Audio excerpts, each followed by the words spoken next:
इधर दिल्ली के सीएम अरविंद केजरीवाल की चुनौतियां कम नहीं हो रही हैं। केजरीवाल को आज ईडी के सामने पेश होना होगा।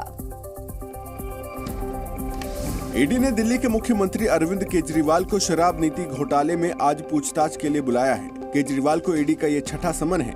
आबकारी नीति से जुड़े मनी लॉन्ड्रिंग मामले में ईडी केजरीवाल से पूछताछ करना चाहती है।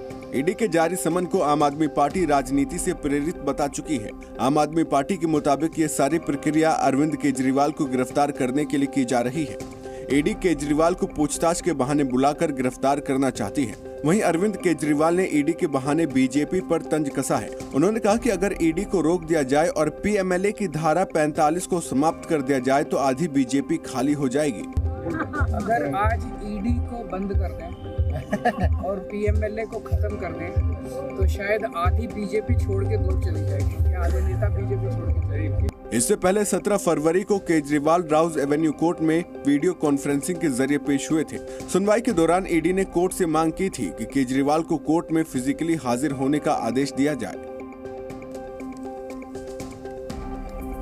वहीं दिल्ली में बीजेपी के राष्ट्रीय अधिवेशन के दौरान प्रधानमंत्री नरेंद्र मोदी ने लोकसभा चुनावों में एनडीए के लिए 400 सीटों पर जीत का संकल्प कार्यकर्ताओं को दिया। साथ ही उन्होंने कांग्रेस पर जोरदार हमला भी बोला।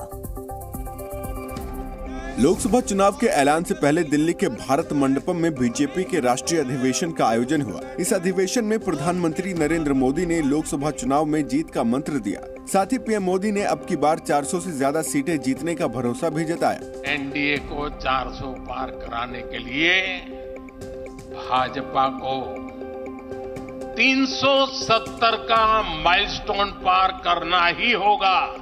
इस दौरान प्रधानमंत्री ने कांग्रेस पर जोरदार हमला किया और देश को अस्थिर करने की साजिश करने का आरोप लगाया। कांग्रेस अस्थिरता की जननी है।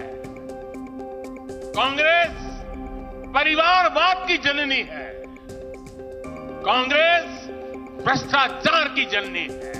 अपने संबोधन के दौरान प्रधानमंत्री मोदी जैन मुनि विद्यासागर को याद कर भावुक हो गए। उन्होंने कहा कि आचार्य श्री 108 विद्यासागर का ब्रह्मलीन होना देश के लिए एक अपूर्णीय क्षति है।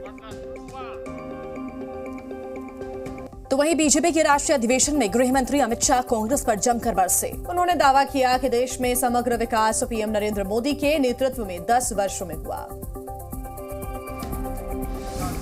बीजेपी के राष्ट्रीय अधिवेशन को संबोधित करते हुए गृह मंत्री अमित शाह ने कहा कि देश ने तय कर लिया है कि मोदी ही फिर देश के प्रधानमंत्री बनेंगे। उन्होंने कहा कि इस देश ने 75 साल में 17 लोकसभा चुनाव, 22 सरकारें और 15 प्रधानमंत्री देखे, लेकिन देश का सही विकास प्रधानमंत्री नरेंद्र मोदी के नेतृत्व में पिछले 10 सालों में हुआ है। इतने गरीब परिवार से इस देश के सम्मानीय प्रधानमंत्री बने, जिन्होंने पूरे विश्व में देश को सम्मान दिलाया, गौरव दिलाया, प्रस्थापित। इस मौके पर अमित शाह ने विपक्षी गठबंधन पर निशाना साधा। सोनिया जी का लक्ष्य राहुल जी को पीएम बनाना, पवार साहब का लक्ष्य बेटी को सीएम बनाना, ममता दीदी का लक्ष्य भतीजे को सीएम बनाना, स्टालिन का लक्ष्य अपने बेटे को सीएम बनाना। साथ ही अमित शाह ने कहा कि विपक्षी दलों का ये गठजोड़ सिर्फ पारिवारिक पार्टियों का गठबंधन है और उन्हें सिर्फ अपने परिवार की चिंता है। उन्होंने कहा कि मोदी सरकार में आतंकवादी और नक्सलवाद अंतिम सांसें गिन रहा है। मोदी के अगले कार्यकाल में देश से आतंकवाद और नक्सलवाद का सफाया हो जाएगा।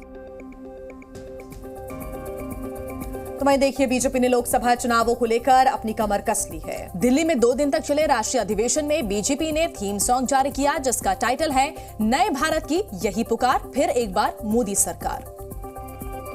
लोकसभा चुनाव की तैयारियों में जुटी बीजेपी ने थीम सॉन्ग जारी कर दिया है। करीब 6 मिनट के थीम सॉन्ग का टाइटल है फिर एक बार मोदी सरकार। राष्ट्रीय अधिवेशन में 14 राष्ट्रीय भाषाओं में बने इस गीत को पेश किया गया।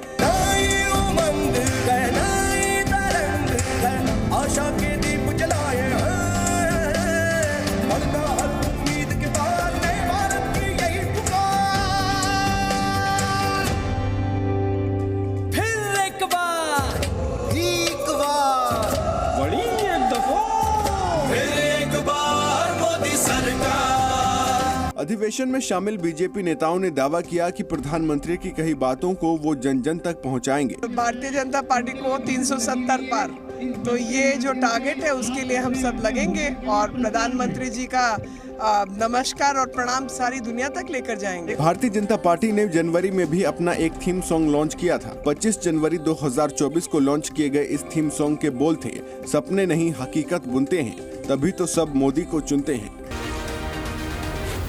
Z News।